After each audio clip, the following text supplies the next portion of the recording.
Food bloggers, hi, how are you today? Thank you so much for tuning in to the Eat Blog Talk podcast. This is the place for food bloggers to get information and inspiration to accelerate your blog's growth and ultimately help you to achieve your freedom, whether that's financial, personal, or professional. I'm Megan Porta. I have been a food blogger for 13 years, so I understand how isolating food blogging can be. I'm on a mission to motivate, inspire, and most importantly, let each and every food blogger, including you, know that you are heard and supported. Are you one of those people who feels like you're held back by recording recipe videos for your blog or maybe reels for Instagram just because of all of the hassle involved with getting out your DSLR and learning how to record video there and getting all of the stuff going? If you are going to love the information shared in this episode. Leslie Osborne is the blogger at Bessie Bakes. She also has a photography backdrop business. She shares literally everything you will ever need to know about creating great recipe videos on your phone. You'll get the minutest details about what you should do, what you shouldn't do inside this interview, including, but not limited to, getting really close up to your food, filming your videos in 4K and 60 frames per second, considering the lighting. Lighting is always so important, and she gives really detailed tips about that. And using a video filming app instead of filming directly in your phone. And there's so much more involved. You're going to love this one. It's episode number 581, sponsored by RankIQ. Food bloggers, have you experienced traffic loss after the recent Google updates? Are you feeling confused about how to move forward? I get it. I have been a food blogger for nearly 14 years, and I've been through the ringer with industry changes and business changes. You name it, I have been there. When I look back over my tough times, the thing that pulled me out of slumps and traffic loss and disappointment was always people. We need each other right now more than ever. You are in this food blogging game for the long haul. I know you are. And that means you need to find people to collaborate with, to connect with, and to learn from. Eat Blog Talk has two great options for you coming up: the 2025 Eat Blog Talk Mastermind groups and in-person retreats. We are now taking applications for the 2025 Mastermind groups. This year, we're splitting the groups in two. It'll be intermediate and advanced and beginner. We also lower the price to accommodate traffic and revenue dips a lot of us are experiencing. Apply now, as the first 4 people let into the group will receive 20% off the whole year.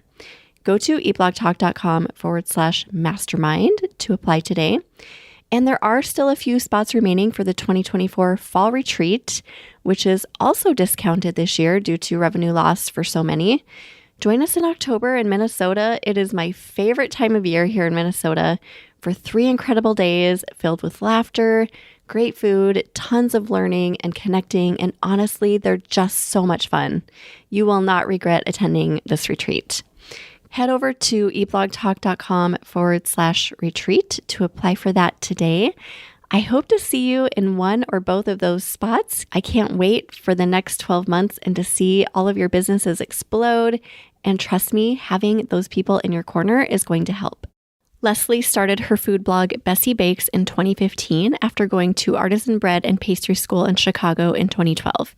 She wanted to have a food-based business, but after having her son, she realized that she needed to work from home but still share her recipes and passion for baking. After really struggling with food photography because she couldn't find affordable yet high-quality backdrops, Leslie started learning how to make her own. In 2019, she launched Bessie Bakes Backdrops and began selling her own line of lightweight, cleanable photography backdrops on her own website and Amazon. Along the way, Leslie has personally done all the photography and videography for her products and social media accounts and shares lots of tutorials and behind-the-scenes content on Instagram and YouTube. Hello, Leslie. Welcome to the podcast. How are you doing today? I'm doing well. How are you doing? I'm doing well also. I'm super excited to chat about taking recipe videos on our phones. I think a lot of people are actually going in this direction, which is kind of refreshing, right? Before we get to that though, do you have a fun fact to share with us? Yeah, so I was thinking about this, and I think a fun fact about me is that I think it was 2009, I tried to start a food blog, but I didn't know that you had to resize your images. So it took me hours and hours to upload all of the step-by-step photos and the recipe photos to the food blog that I had. Oh no. And I gave up after a month because I just had no internet wisdom at all and didn't know that all I had to do was just look it up and like troubleshoot why that was taking. And so, yeah, it took me a few years to get back into it. But yeah, that was a fun fact about me. Oh, well, to your credit, back then, information wasn't so readily available. So I don't fault you at all. But you know what? Your story is your story, and you started at exactly the right time. I believe that. So happy to have you here today. So, kind of to frame our chat too, I would love to hear about your food blogs. I know you have Bessie Bakes. Yes. And then also you have another business that serves food bloggers. So, tell us about both of those. Yeah, so in 2015, when I finally I was like, I'm going to give this a go. A second time around. My son was a few months old, and so I was at home part-time with him, and I thought, I really want to give this food blog a go. I've been thinking about it for years, and so I had, all I knew was how to check my email, and I would check recipes online, but I literally knew nothing else when it came to anything internet wise. And so it was a big, big struggle to start from ground zero.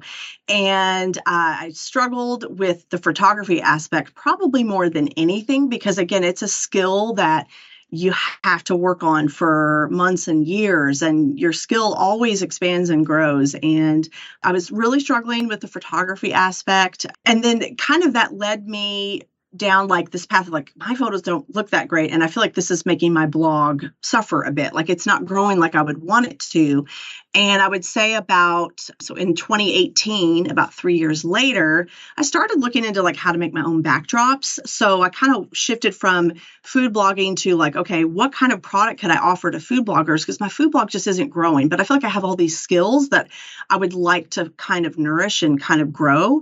And my husband was like, hey, why don't you like start selling backdrops? There was at the time, there was only two things available. It was really expensive hand painted, hand plastered ones that I really couldn't afford, or really, really, really cheap vinyls. And I couldn't really find anything in between. And so like for several months, I studied and like researched and tested how to make my own backdrops. And then I launched Bessie Bakes Backdrops in 2019. So I've kept my food blog going that whole time. I haven't updated a post in several months, but I want to get back into that. But it's still going, and I'm still kind of juggling both. But I thoroughly enjoy actually being able to offer something to food bloggers, because they're like my favorite people, because we get each other, so. Yes. Well, you and I are on the same wavelength there. I feel the exact same way about food bloggers. I was just looking at your backdrops, and these are beautiful. Oh, gosh, thank you. Okay, I'm going to look at the one I was looking at here. It's the black tile backdrop. Oh my gosh, that's so beautiful. Thank you. Thank you. Yeah, I believe the one you're talking about is I had worked with Rachel Kornick from Two Love Studios, and we had launched two different versions of white tile backdrops and black tile backdrops a few years ago. And so those are some of my all-time favorites for sure. So what a great business to start too, because this definitely serves food bloggers. Every single one of them is looking for this. And you're right, for so long, there were no options available that weren't super expensive or bulky or just very cheap. So, yes. I'm excited about this. Okay. Awesome. Well, thank you for giving us that information. So you mentioned that your photography had been a struggle for a while. Is this what led you to start digging into creating recipe videos on your phone? Yeah. So the story behind that is just like so many others, like in terms of people that are on Instagram that have had their Instagram accounts for years. We've all noticed like a shift. And I would say in the last couple of years where engagement is really down, photos don't work as well anymore, or your followers are not seeing your posts. And I was using my DSLR camera to shoot videos with, because I would use that to also take photos. So I was kind of doing double duty with that. But I just found that the DSLR videos, even though I liked the quality that I was putting out there, they just weren't getting the engagement. And interestingly enough, I listened to an episode of yours with Lexi from Crowded Kitchen. Oh, yeah. And she talked about recipe phone videos. And I was like, wow. And then kind of a light bulb went off. And I was like, I have to figure out how to do this and how to overcome the challenges with phones, because my Instagram is just suffering. And I really I don't want all this work that I put into it to go down the drain over the years. So it really took a lot of her advice on like what really makes content like grow and go viral and what makes your account grow. But then I also had to figure out the technical aspects of like, how do I actually make my videos look better? Because phone videos have really big issues with showing accurate color. They make things look almost like they muddy looking, or will create like a silver sheen or cast over your scene. And I was just really frustrated with the quality of the video that I was filming. I just wasn't happy with it. And so I kind of had to spend a few months diving into like, how can I do this? And then maybe I can share these tips with other food bloggers, because I feel like other people are struggling with it as well. Yeah, I think you're right. And good for you for just deciding I'm going to figure this out and learn it. And now you can share it with the rest of us. So thank you for doing all the pre-work for us, Leslie. Okay, so what are some of your top tips? I know you had to have learned a lot. Yeah, so I feel like let's start with like low-hanging fruit, right? Let's start with the things that actually are super simple tweaks that we can make right off the bat. So one of I think the best ways to improve the quality of your videos is actually filming your videos in 4K and 60 frames per second. So video by default will usually film in HD and 30 frames per second. So that's with DSLR cameras as well. So on your phone, it will default to HD 30 frames per second. Now there's nothing wrong with that, but on phones specifically, that extra 4K heavier footage with the 60 frames per second increases the clarity and the quality of the video like nothing else. Like it makes it look like almost a different camera. And the reason for that is the footage is much heavier, but there's more frames that you can work with. And so one of the benefits to that is that if you are shooting at 60 frames per second, if you're doing something where you need to slow down the footage, like a pour shot, and you really want to drag that footage out and slow it down, the clarity is going to be better because there's more frames for the video to work with.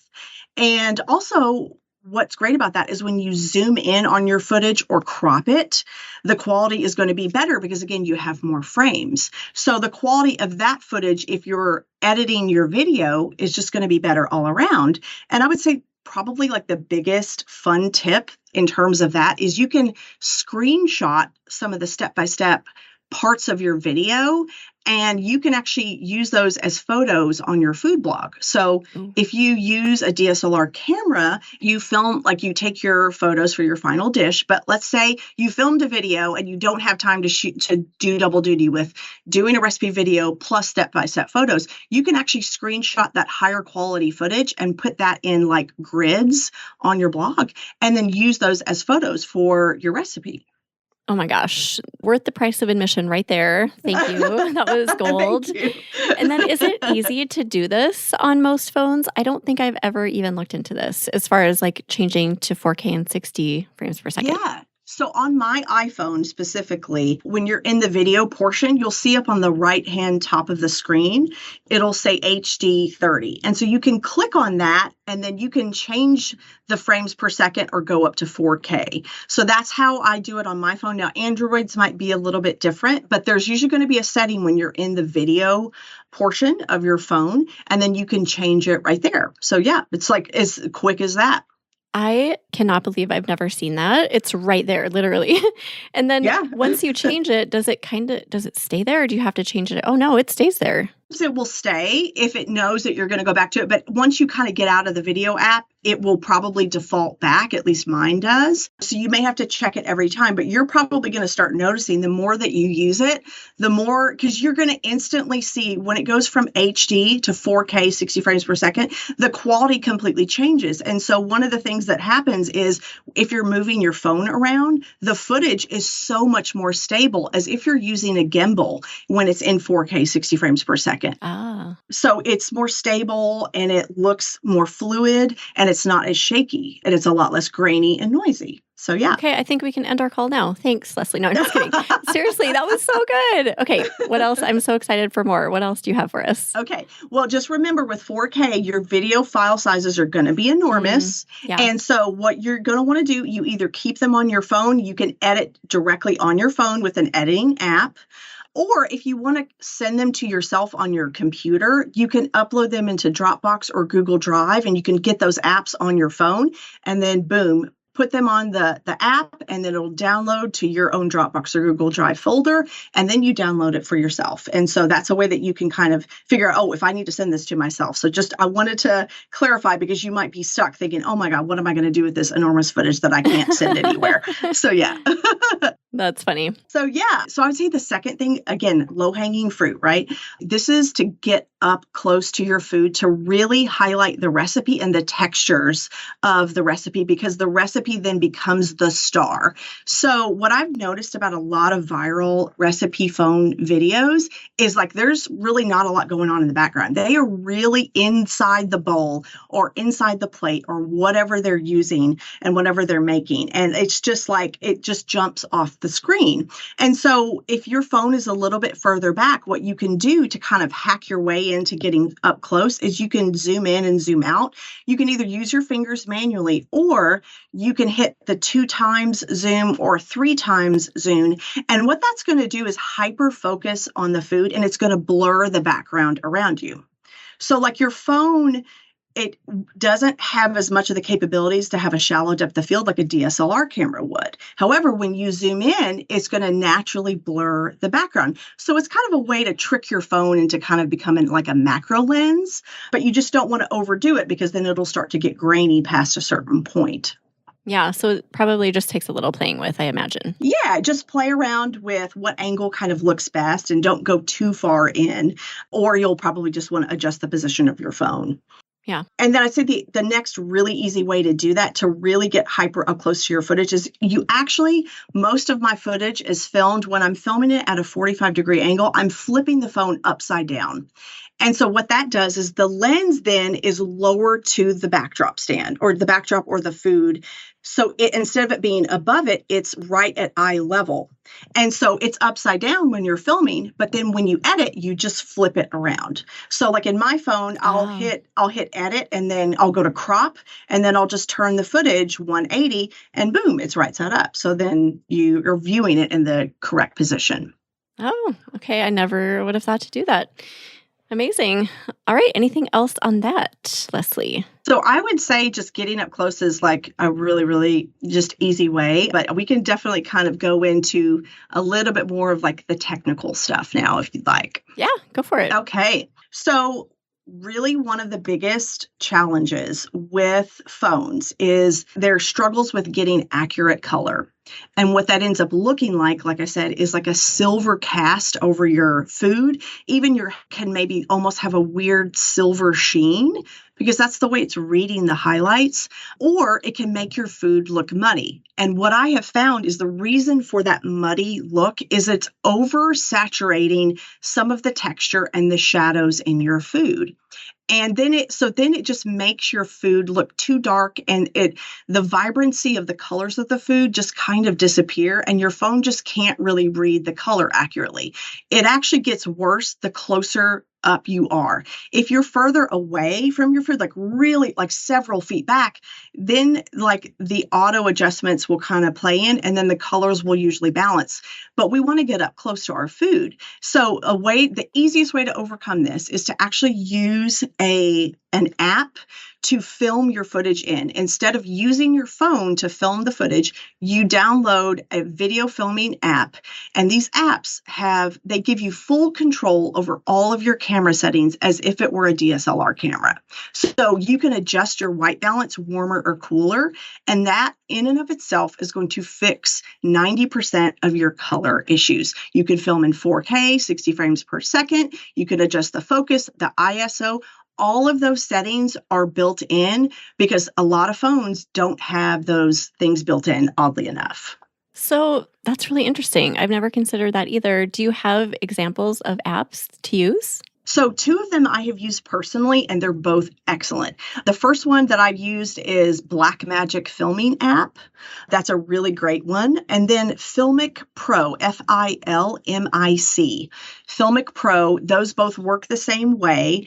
And they actually can even hook up to an iPad as well. I know the Filmic Pro can, but yeah, I just download one of those. And currently I've been using the Blackmagic one, and it's just been working miracles. And then like everything that's in my scene looks like the color that it's supposed to be. So I'm like, oh, hey, here's a cucumber, and it's a beautiful, vibrant green color. Well, if my white balance and my camera settings are adjusted before I start filming, that's the big key. You really need to get this before you start filming, because it's very hard, if not impossible, to fix it on the back end if the color is way, way off. Okay, so if you use one of those, let's say I also use InShot to kind of compile reels together. Do I need to use them separately, or can I use just one of the options that you mentioned? So those apps don't have an option to edit, or at least I haven't used Filmic Pro in a while, but Blackmagic doesn't have an option for me to edit my footage. So typically those are going to be different apps unless it's an all-in-one. But even like the really professional like Adobe programs and stuff, they don't have the capability to both film your footage and edit it, which would be phenomenal if they did. So yeah, that'll be two different apps that you'll mess with. Yeah. Okay, got it. I've heard of people, I think in my mastermind group, who use Filmic Pro, but how much of an investment are these apps? So usually they're about $10 to $15 a month. And now I would say if you see yourself really diving into recipe phone videos and you're really struggling, but it's really working for you, if that strategy is really working, you could, number one, you could test it out if you're unsure, and you could cancel the subscription, as if it wasn't working for you, if that strategy was not working for you. But if you really see yourself diving in and using recipe phone footage, and then also repurposing it on other platforms as well, like on YouTube Shorts or TikTok, or even uploading those vertical videos to your blog, then it's absolutely worth the investment, because it will transform your videos. And then you're not having to double dip into like, do I have to do a separate DSLR video, or do I just use the one that I have with my phone? Which, if it looks really lifelike and realistic, people are going to really, I think, love that. Yeah, so that would be my advice for that. Yeah, especially if you're pulling out still images for process shots for your blog, I imagine it's probably good to just invest in all of that up front so everything looks as good as possible. Yes, for sure. Yeah.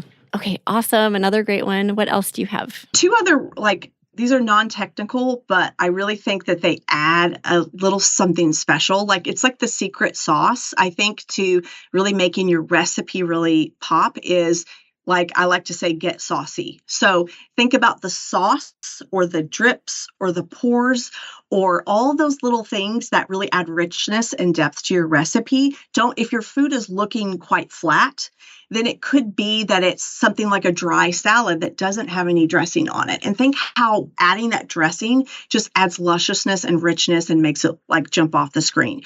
Or let's say melted ice cream kind of going down the side of the bowl, or melted chocolate being drizzled in, or even adding oil to noodles just makes the noodles shine. And this could also relate to like drinks, like what iced coffee or anything that fizzes. All of these things are going to add some dimension to your recipe.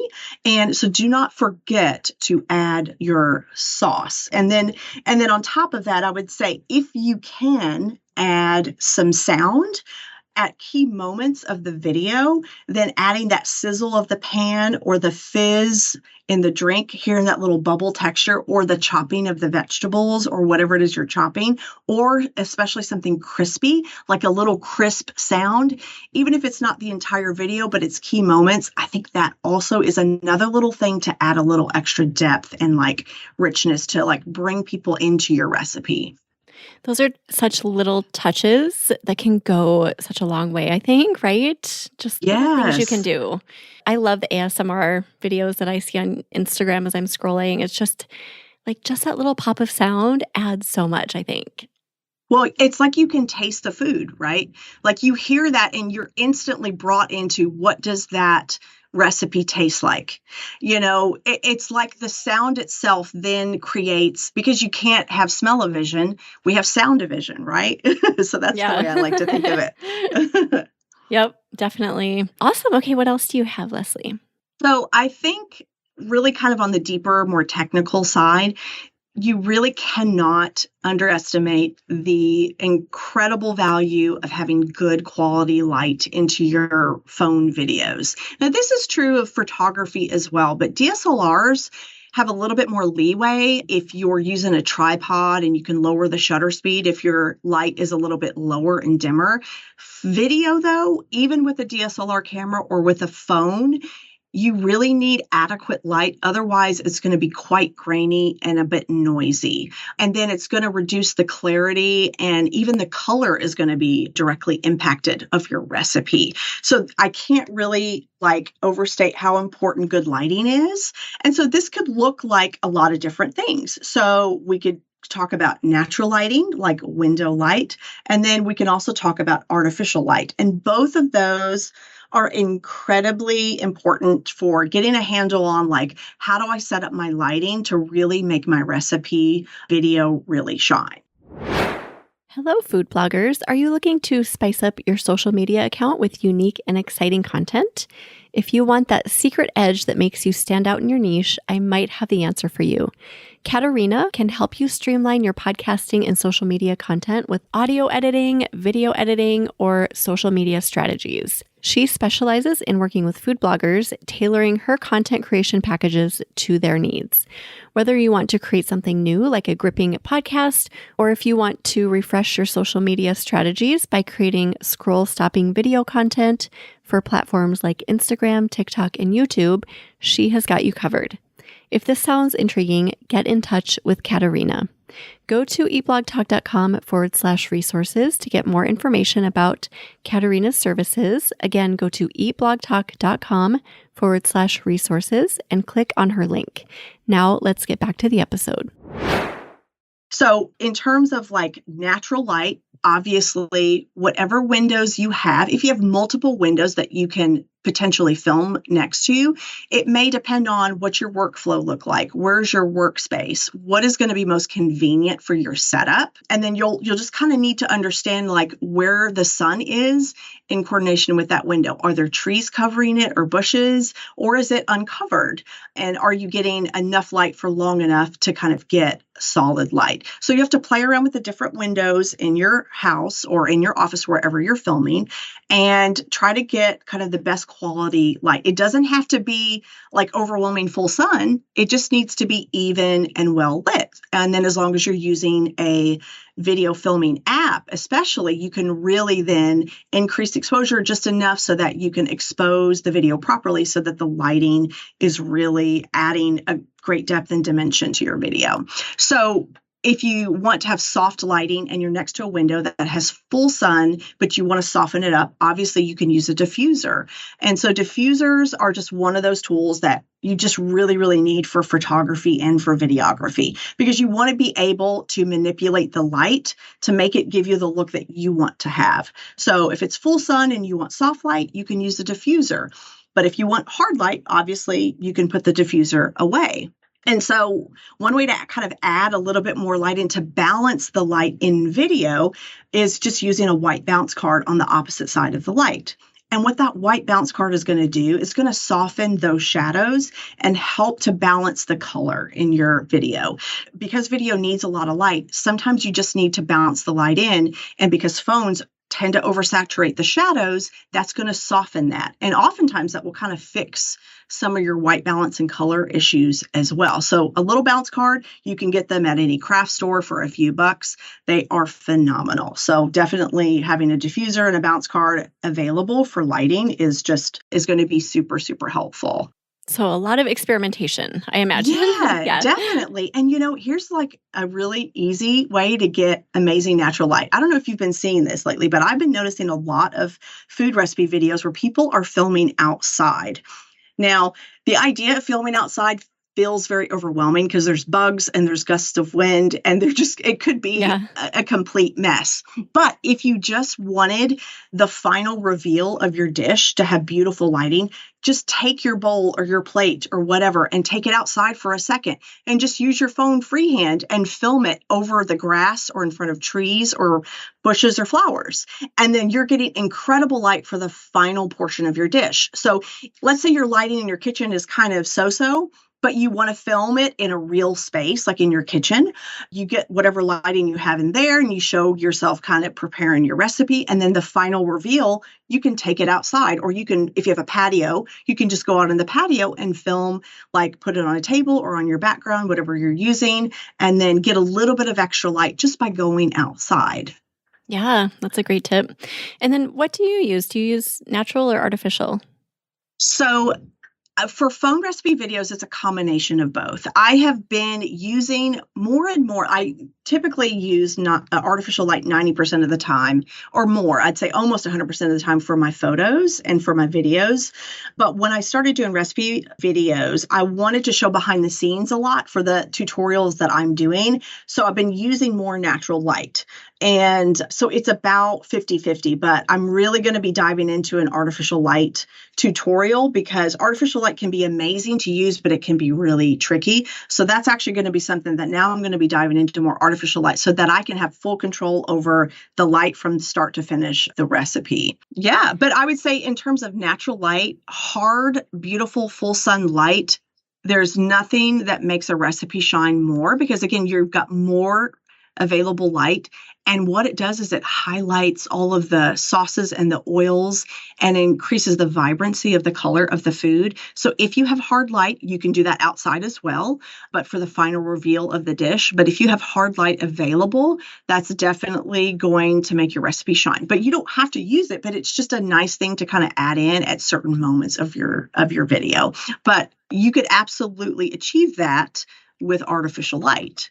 And then that way you have full control over, over the actual, how much light you get, and it doesn't have to shift and change. So yeah. Yeah, I love the recommendation to use hard lighting for maybe the hero shot because I feel like as food bloggers, food photographers, we've been taught, or maybe we've just self-taught ourselves to not do that.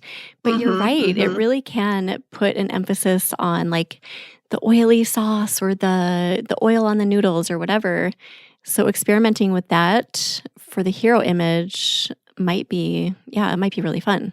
Will actually do a really good job of adjusting the exposure so that everything isn't blown out. So what can happen in photos is that if your shutter speed is too low or if your camera settings are causing the lens to be open too wide, it's letting too much light in. So it blows everything out. So you actually can't see the food. All you're seeing is this really bright haze. Sure. But with a phone, typically that will auto adjust so that you kind of get a juxtaposition of that beautiful hard light, but then you see the richness and the depth of the shadows, and you can still see whatever you're filming in your screen. So they do actually, I think phones, this is where they have a leg up, is they auto adjust for lighting a little bit better than, say, DSLRs do without you having to really tweak much about it.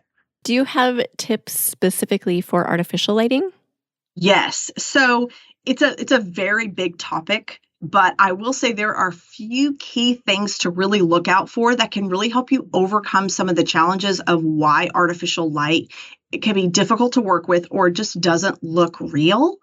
And that can be kind of broken down into 2 or 3 different things. I would say right off the bat, a lot of the reasons why artificial light does not look realistic, it looks kind of fake and sterile, is typically the white balance. So that can be one aspect of why it looks too blue or magenta, and it doesn't look warm enough. So again, you just use a video app if you have it to adjust your white balance.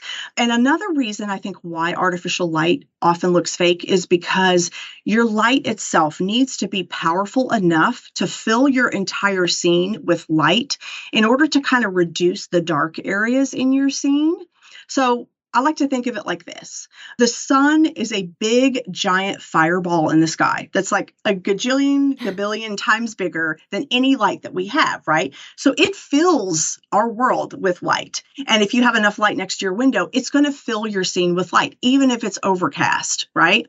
But when you use artificial light, because it's a much smaller light source, you're only going to be able to light a certain amount of space. So if you light a large kitchen with one artificial light, typically you're going to have a lot of dark space behind you or to the side of you on kind of far away from the light. So you'd have to use multiple light sources in order to fill your kitchen with light. But when you're just using a surface or a table and you're doing up close recipe phone videos, one light is all you need. But what you have to do is balance where the light is to where your food is. And again, adjusting your exposure is going to really help. But I actually find that one of the simplest ways to balance the light is if your shadows are looking really, really dark and it just doesn't, it's not filled up with enough light, you can just use a bounce card on the opposite side.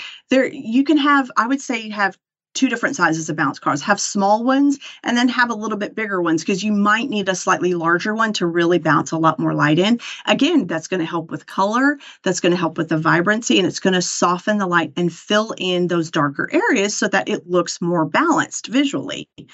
And then I would say different types of diffusers. So like if you want a soft, natural light look, you're definitely going to want to use a diffuser. And so there's like 3 different kinds of diffusers for an artificial light that you can use that, are common to use. One is a very inexpensive umbrella. I got one, I think, on Amazon for like a little over $20, and it's shaped just like an umbrella.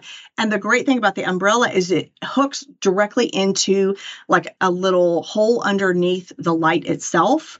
And then it attaches to the stand. So it's not like a separate thing that you have to set up. Or you can use the softbox if your light has a softbox that comes with it. I just find them trickier to use because there's so many like hinges and they drive me insane. But the soft boxes can work phenomenally well. But actually, my favorite kind of diffuser is the ones that have the springs on them. So like you can fold them up like a little taco and they fold up into this small little circle or square. And then you open them up and then they spring out. And so they're quite large. Those I place like maybe a foot away in front of the light. And there's something about the way it diffuses the light that just makes it look so much more even. And so you either kind of stand it up and lean it on the table if it's large enough, or if it's not, you will need to hook it up to like a little light stand in front of it. So there's a pros and cons to the different diffusers in terms of like space usage and all that. But like those individual diffusers, I think, are just really fantastic. And you can use them with natural light as well. If somebody does want to go the route of artificial light, would you recommend doing it in a space that doesn't have access to the sun, just to kind of simplify things? You absolutely can, or you just draw the shades, honestly. And I think with recipe phone videos, it doesn't matter as much. Like a lot of people for photos will tell you like, just block out all your windows. If you have shades, close the lights. And then that way you don't have contradictory sources of lights. You don't have multiple sources. But I think for recipe phone videos, because they need a lot of light, you can play around with like, maybe I'll close the shades, but maybe there's a little bit of ambient light still coming through. It's not completely dark in your room. Just keep it that way. And then put your light up and just have it in the same position of where the sun is coming in, if that makes sense, so that it's not a light on the opposite side of where the sun is, or just play around with the position of it. And then actually that ambient light around the room might actually add that filler light that you need if it's a little bit too dark. So it just really depends on the power of your light, but you can definitely play around. And I have a really dark space that I work in, but I sometimes will just draw a shade and then I'll set it up in any kind of room. And then there's really no issues because it fills in the necessary light that you need, if that makes sense for your phone, at least. Right. That does make sense. Awesome. Yeah. I think lighting is so important, right? Like if you have crappy lighting, it's just such a turnoff. Even in this world of going toward being like more real and not as refined, I still think that lighting is so important. Yeah. So, I mean, I think it's an incredibly important point that without light, there's nothing, right? Like you need it no matter what you're doing for your camera, for photos for your blog, but for video, like it can't be understated how important beautiful light is. So we can have best of both worlds. We can do more raw and realistic, but if we have beautiful light, that raw and realistic just looks better. Like window light in a house can literally transform a space and how the home feels. And I think the same is true for actually the quality of the video. It makes you feel something. When you see something that's lit really beautifully, it's another layer and depth to your video. So lighting is definitely kind of that non-negotiable that we've got to have, right? Totally agree. All right. Any other tips for recording on our phones? So I would say in like the last tip for artificial light is I don't have one of these, but I'm really hoping to get one. But let's say you're really unhappy with the hue of your light, or you don't have a light yet and you want to invest in one. There are lights that are called bicolor lights. They're called BI-color.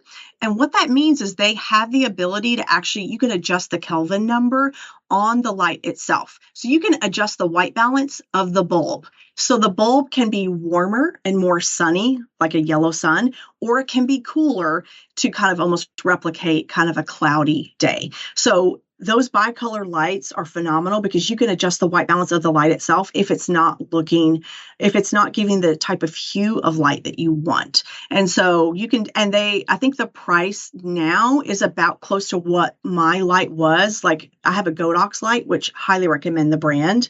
And so the light that I have is a single light, but the bicolor light isn't that much more, I think, than what I paid for mine a few years ago. So definitely look out for those because those can be really, really transformative. Do you have an approximate price point? I have no idea what that would. So it really depends on your wattage. So like I started out with a Godox 60 watt, which is a phenomenal budget starter light.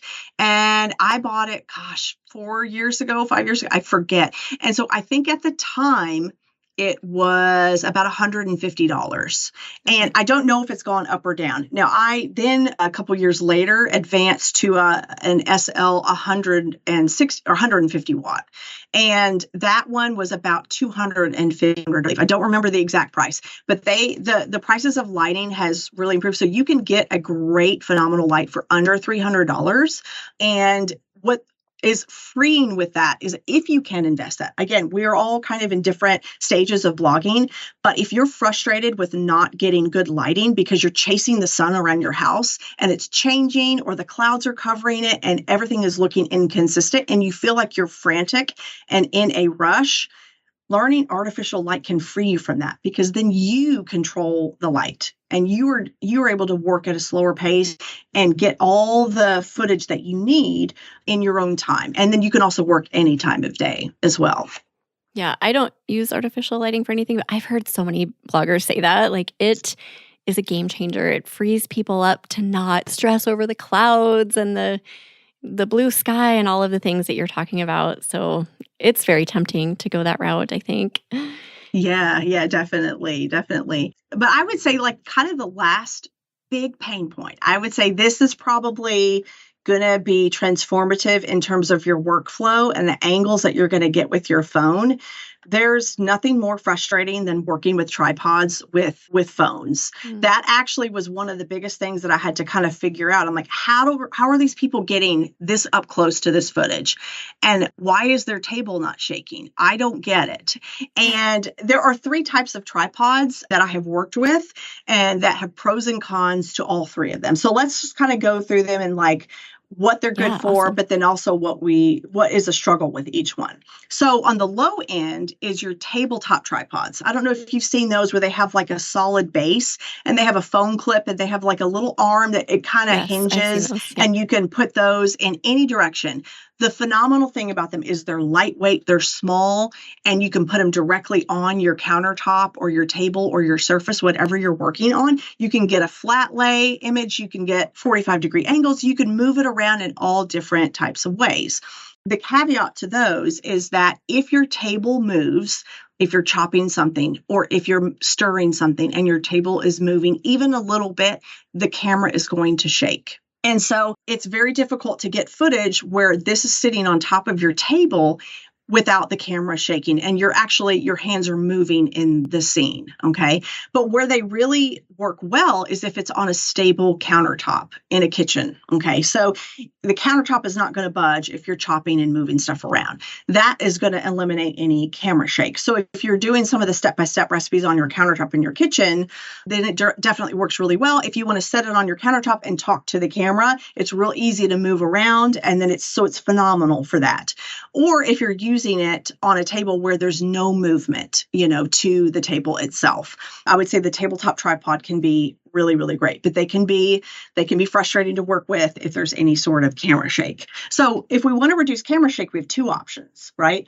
So traditional tripods that don't have overhead arms, you can definitely use those, but you're not going to be able to get like a flat lay angle, like a perfect overhead bird's eye view, because it doesn't have an overhead arm. But you can certainly use them to get like footage like in front of it, like at a 45-degree angle and that sort of thing, right?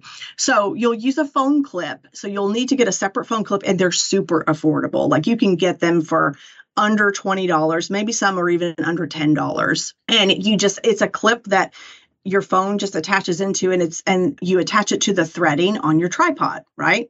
And so you can put your phone directly on your tripod that way, because the tabletop ones have the little phone clips already built in, but regular tripods do not. So if you have a tripod with an overhead arm, one of the arms that reaches over so you can get flat lay footage, you hook the phone clip to that as well, and then you can get your flat lay footage. And you can also just turn the angle of the phone, and you can also flip it upside down if you want more head-on or 45-degree angle footage. But sometimes those can be a little bit tricky to like quickly switch from position to position, right? Because when we're working recipe videos, like you're on a time crunch, right? If something is happening where your recipe is being developed, oftentimes that food is not going to look as fresh if you're not moving at a certain pace. So you want to reduce the kind of clumsiness of the tripod. There's no better tripod than a C-stand, actually. And I know it's going to sound a little bit crazy to think, why would I use a gigantic C-stand for a recipe phone video? That sounds insane, right? Well, I started using a C-stand years ago, and there was no piece of equipment that transformed my photos more than a C-stand, because that large overhead arm got a beautiful bird's eye view. I got beautiful flat lay images, and I was able to keep my camera stable. And to me, it was just life-changing, because the base of the C-stand is far away from the arm. It's out of the way, so I wasn't tripping on it. So in terms of like maneuvering it, a C-stand is just unmatched in terms of like getting overhead footage. But when I was playing around with my phone, I attached the phone clip to it. So like I have like a camera mount and a ball head that it hinges, and you can move it all around. And then I attached the phone clip to that. Then I started using it for overhead footage. And then I was like, well, what if I need to get right on top of my backdrop? Like I literally need to be inches away, and I want to be chopping something, or I want to be inside the bowl. Well, that big C-stand arm can articulate in any position possible, and the legs are out of the way. So it hovers way over your table, and you can move it in or out depending on how far in or out you need it. And it's so fast to adjust that my workflow was dramatically improved. So if you're used to using a C-stand, it's the fastest way to switch angles, and you literally can get a phone in any angle, and it doesn't sit on top of the table. So there's zero camera shake, and you can get like that up close eye level view. And I flip my phone upside down, and then you get these amazing 45-degree angles where you're right up on the food, but the tripod is out of the way and it's not attached to the table. Oof. Well, it sounds like you've been through a journey with tripods. I'm sweating thinking about it. Yeah. Oh, I love it though. It took me a while, but yeah. I don't think I would feel so frustrated if I didn't have a good tripod situation, that it would be almost... sometimes if you don't have the right tripod, you're probably not even going to start doing recipe phone videos. So like if you're going to invest in anything, a phone clip that at least attaches to the tripod that you're currently using, and then just use whatever angles you can get into it. You can zoom in a little bit if you're not close enough. So use what you have first and add that phone clip and play around with it instead of just buying everything and then going all in. Right. Just take it step by step and see what works for you and what you already have that you can put into perfect use right now. Yeah. Well, thank you for going through the learning process for us and for delivering all of this valuable information. Is there anything we've forgotten that you want to be sure to mention, Leslie? I think that about covers all the topics that I was So thinking about much. for today. Yeah. So many great things. I was going to ask you if somebody listening is maybe overwhelmed at the thought of using their DSLR, or maybe they are using their camera for video and it's just too much. Do you have encouragement for them to just, start with their phone? Well, I think the point of entry with a phone is much lower than a DSLR, right? And so there's no better way to start with what you have. And if there's so many people that have grown like successful businesses by just using their phone. So start with what you have. And remember, nobody gains mastery by like when they're first starting out. It just doesn't happen that way. So you have to give yourself permission to fail again and again and again. And this might take months or years, depending on what it is that you're learning. But videography is one of those things. And photography, it takes a lot of practice and skill. So no athlete is going to get good at their sport by just occasionally doing something, or playing basketball, just, here and there. They're doing it over and over and over again, and they're putting the work in. So the more work you put in, the better skills are going to improve. So depending on how much time you have, it's going to depend on how quickly your skills are going to build. But they're only going to build if you get in there and practice and fail. Yeah. So it's just a part of the learning process. Failure, without it, we can't learn, right? Mm. Leslie, this was so good. Thank you. I just ate every single word up. I'm so blown away by the knowledge that you've learned over I don't know how long it's taken you, but it's so impressive. So thank you for sharing it with us today. Well, yeah, thank you so much for having me. I love like giving people tips that, can help, because I've been there and I'm always in it with everybody else. So I get how frustrating it can be, for sure. Do you have either a favorite quote or additional words of inspiration to leave us with? So I was reading a book by Professor Scott Galloway, and he talks about building skills and like finding your passion. But he has a slightly different take. And he says, you don't have a passion and then it leads into mastery. The passion comes from mastery itself. And I think what he means by that is sometimes the passion does not come until you have actually worked at a skill for a very long time. And then the passion develops on the other side of that. So I think it plays into learning a new skill. You might not be passionate. I was not passionate about photography for years because I felt like a failure. I felt so bad at it, but now I'm deeply passionate about it. And so I will say for me personally, and I have not reached mastery level at all, but the passion has come from like learning to master a skill. Oh, I love this because I feel like a lot of entrepreneurs get hung up here because they think, well, I don't know where to start because I don't feel that intense passion. So then they just don't start. But sometimes you just need to take that first step into something to start to get to that point. So, I love that so much. That's amazing. Well, I'm glad you got into photography and I'm excited to check your backdrops out more. Do you want to tell people where they can find those and where to find you if they want to get a hold of you? Yeah. So if you want to like find me, I actually have videos of each of the topics that we've talked about. So I've done like a series on Instagram for how to create better recipe phone videos. So you can find me at Bessie Bakes Backdrops. And that's on Instagram. And that's where I've got all of like the video, like they're like short little tutorial vertical videos. And I'm constantly adding new videos to them. But if you want to purchase backdrops, you can find us on Amazon. And I have a website as well, BessieBakesBackdrops.com. But we're currently revamping it. So you can check us out there and kind of see our styles. But then we have our own brand on Amazon. So we're Bessie Bakes Backdrops on Amazon. Awesome. I hope so many people go and check that out. And just so appreciate you. And by the way, we do have a show notes page that we're going to put together for you. If anyone wants to go look at everything we've talked about today, all the resources that we chatted about as well, you can go to eblogtalk.com/Bessie Bakes. So thank you again, Leslie, for being here. We so appreciate you. And thank you for listening, food bloggers. I will see you next time.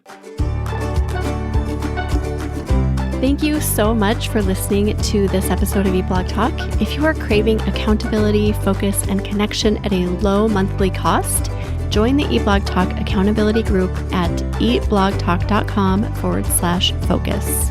I will see you next time.